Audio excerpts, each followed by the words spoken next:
Lewis Hamilton said some things about his team Mercedes that got everyone talking, and it looks like the seven-time champion is still upset about how they build their race car and how it's not working the way he wants, but with a whole season coming up and everything out in the open, is this the reason for Mercedes to listen more to Russell's ideas in 2024? If the W5 car turns out to be fast, and more importantly, how will this change Hamilton's last season at Mercedes? Lewis Hamilton recently remembered the time when Mercedes hurt his feelings really bad and told him he was wrong about how the car should be built when he tried to tell them about problems with the W14. It was clear that Mercedes thought there was still more speed to get out of the Zero Pod design, partly because of the people who finished in São Paulo, and when Hamilton tried to point out the clear mistakes, they told him that this time he was not right and he should listen to what the engineers say. Talking about this more, Hamilton said, "I remember complaining to the team and saying, look, we have to make these changes or else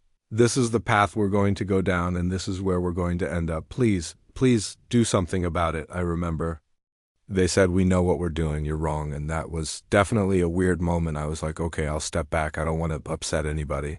Then when we got into the season, we talked again and they said, oh, maybe you were right. This really hurts Hamilton. Because if you think about it, this is a guy who won 7 championships in his career, 6 of which are with Mercedes. 103 race wins don't just happen, and whether you like his work or not, Hamilton has left his mark on the sport at least enough for him to be heard when it comes to car design. On the other hand, Red Bull going in a similar direction compared to Mercedes for the 2024 season does make us wonder if the engineers in Brackley just had no clue how to make the rear downforce work the right way. But anyway, Hamilton left the team before he even got to test the W5 in Bahrain.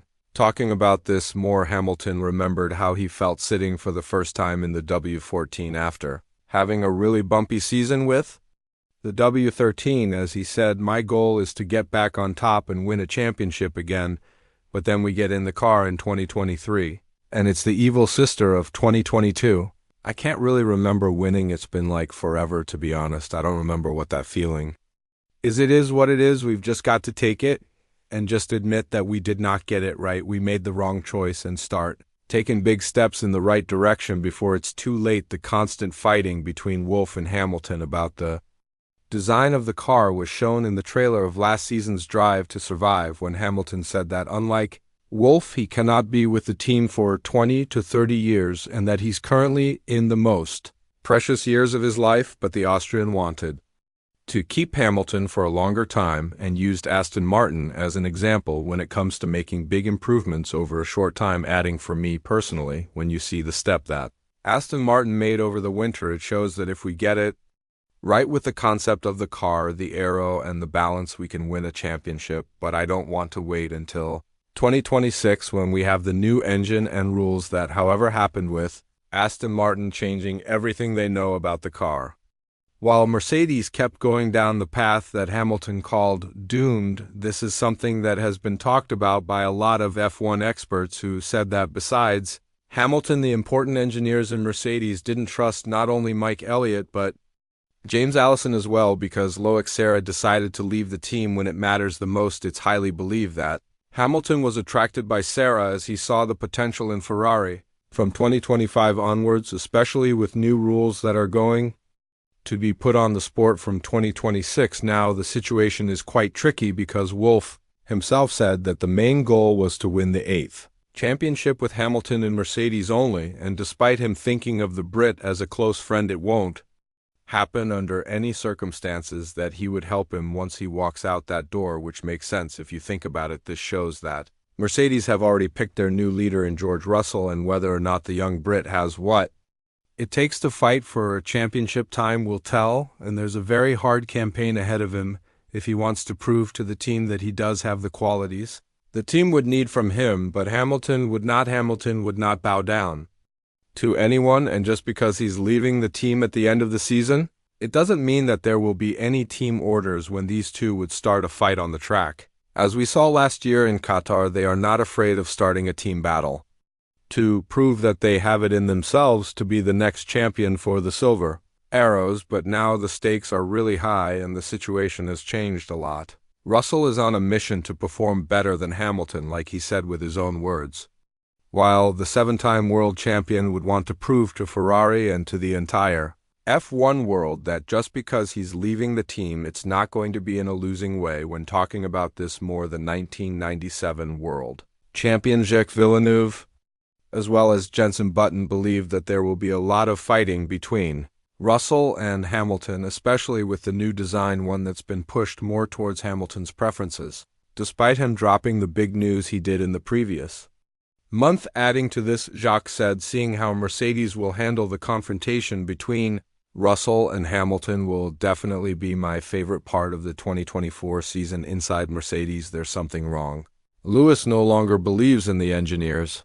He no longer believes in Toto. The team, after all of the space and freedom they gave him, didn't expect such a goodbye. It was Mercedes that created Hamilton's image. They believed he would remain an ambassador for life, but what Mercedes failed to realize is that this scenario was kind of written in the stars ever since the 2021 season ended. Firstly, because the team didn't listen to Hamilton when he was the loudest about the 2022 car design, and second, because they brought Russell as his teammate when he was clearly on a mission to win an 8th championship in the following years. Having Russell as his teammate would definitely make the situation harder to an extent that Hamilton didn't hope for, and while the future of the younger Brit was already decided in Mercedes, and there's no point in talking about that, the fact that they went against his wish and signed Russell anyway, leaving Bottas, is another pattern of disrespect that might have pushed Hamilton in another direction.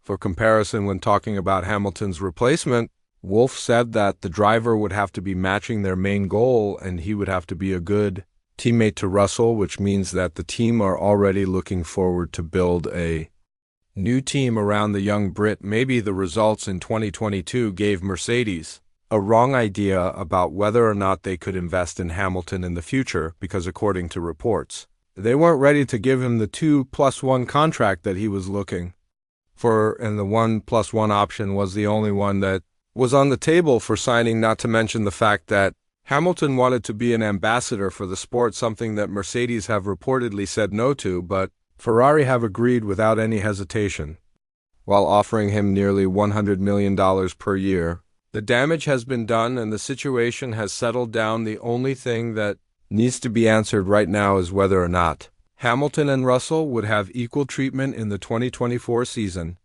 It was already known that they could go head-to-head without any second thought, but if Mercedes wants to save some bridges for the future that is to come from 2025 onwards, they might want to tone down the treatment towards Hamilton anyway.